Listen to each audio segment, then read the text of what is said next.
Yet again, people always interrupt when you're doing shit that's important. Anyway, so back to my ongoing relationship with therapy, which has been a good thing.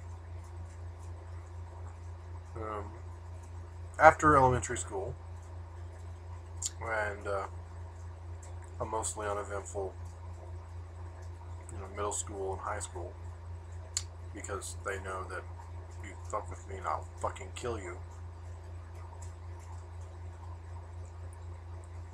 It's the truth.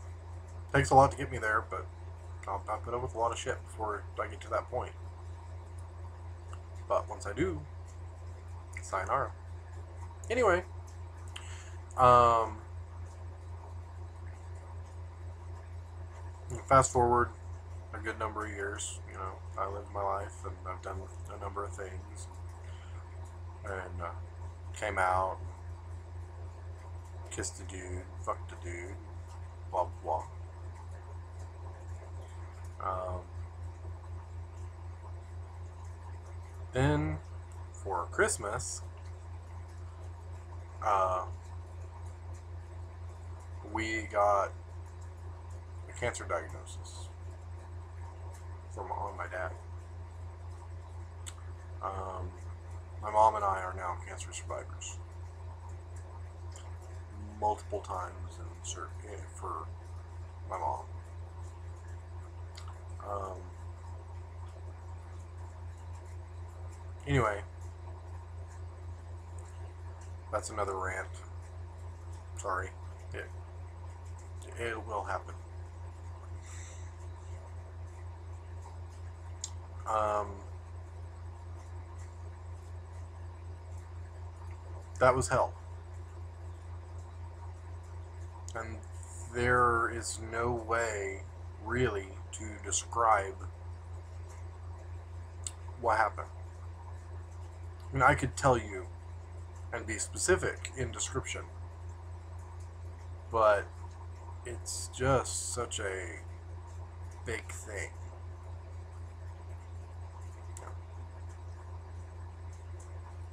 And while dealing with my dad's cancer,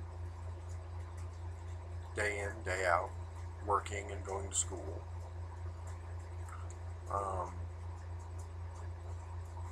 I was going to school to get my bachelor's degree, among others.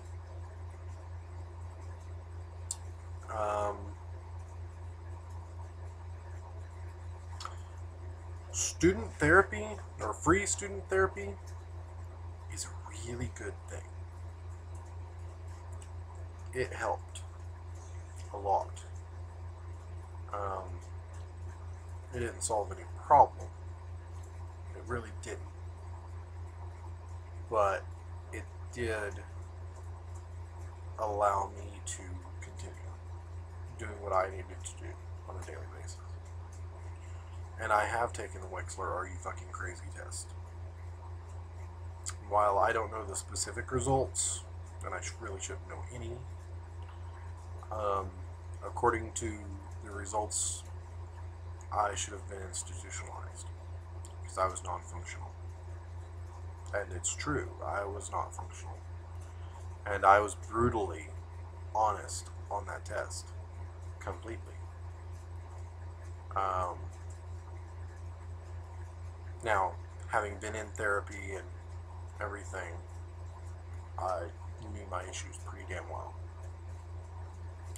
Knowing the problem isn't the same thing as fixing the problem. It's not. And that was the lacking, is how do you fix my problems? I didn't know. And certainly no one I knew really did either.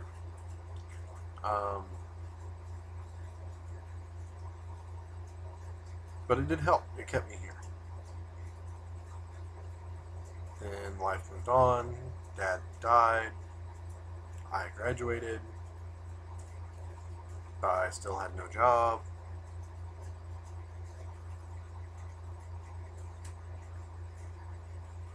it carried on. And the spiral continued. And all I could see everywhere was shit. Everything was shit. Everything everywhere. Part of that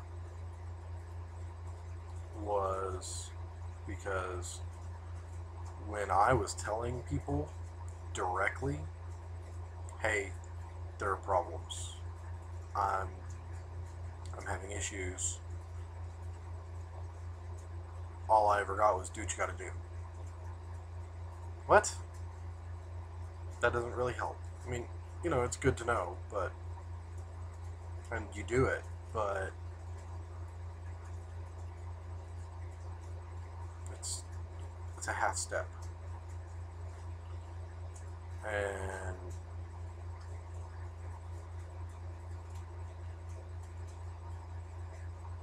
when I would ask for specific help on purely mundane daily needs, like, you know, we needed help cleaning the house.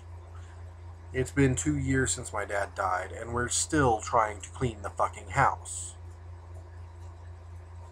It was that bad. Well, is.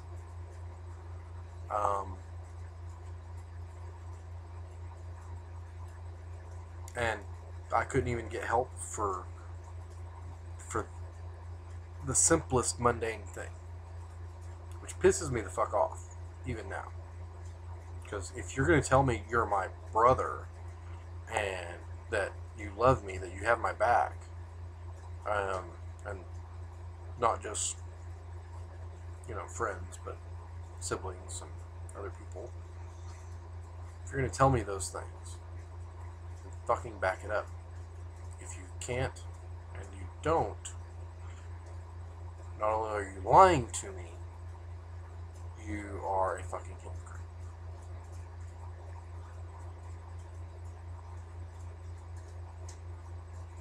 Anyway,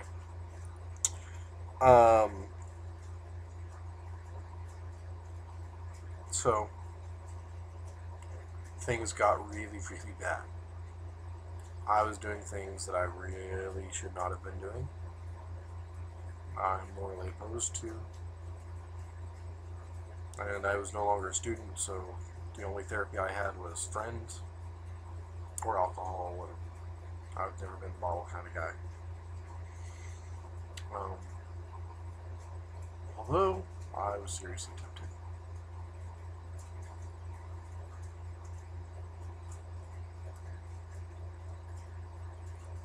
In that period, the only light I saw was the best man I've ever met in my life.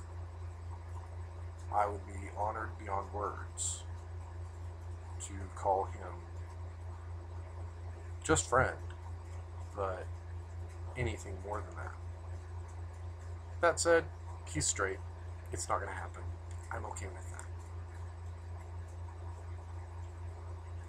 Seriously, I'm okay with that.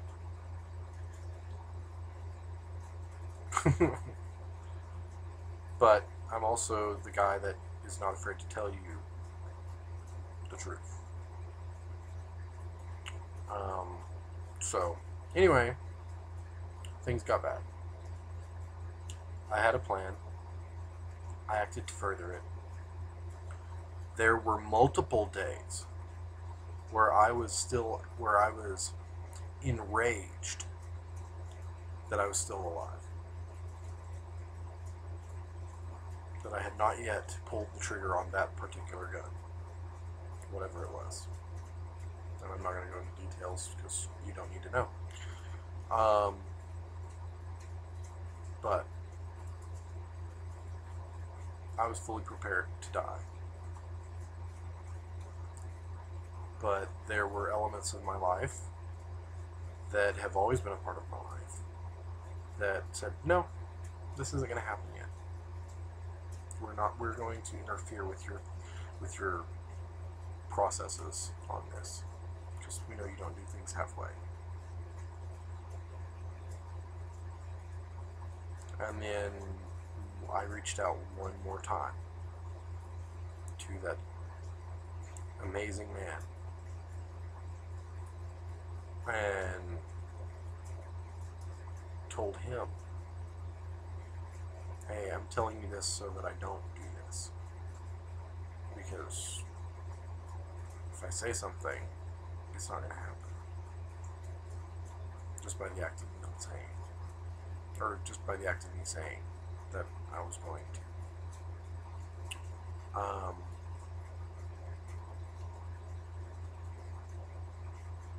But I told him.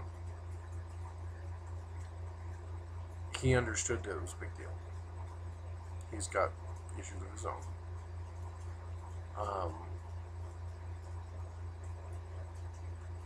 He didn't really know how to react or respond, I believe. And then I told another friend, I used the term a little loose there, who I had told before on a separate occasion. But this was the time that I was going to really do something. I had the stuff in my car. Matter of fact, I still have it in my car. There would have been no doubt, no question, no option, no comeback, no return. It would not have happened. I would not have called 911 and said, I'm killing myself. It wouldn't have happened. I would just be gone. But I said something. And very quickly life turned around. In large part because of previous therapy. Other things were involved. They were. But therapy is a good thing. Don't be afraid to seek it. And don't be afraid to do the hard thing and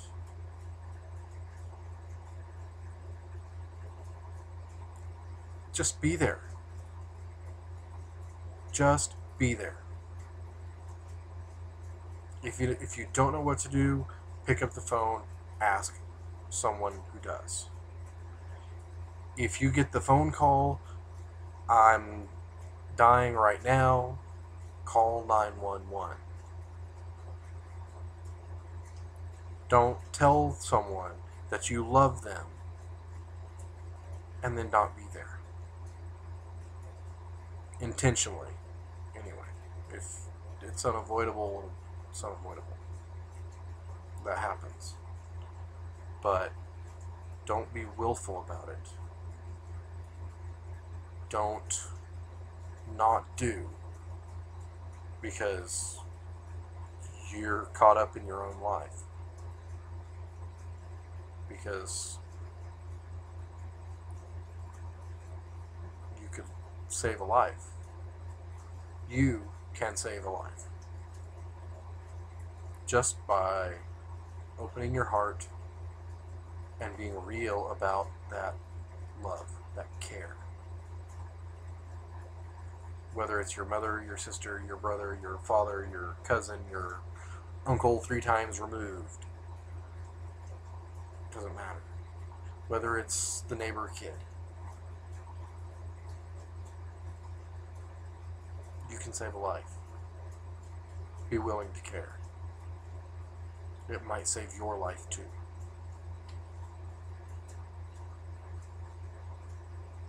Blessed be.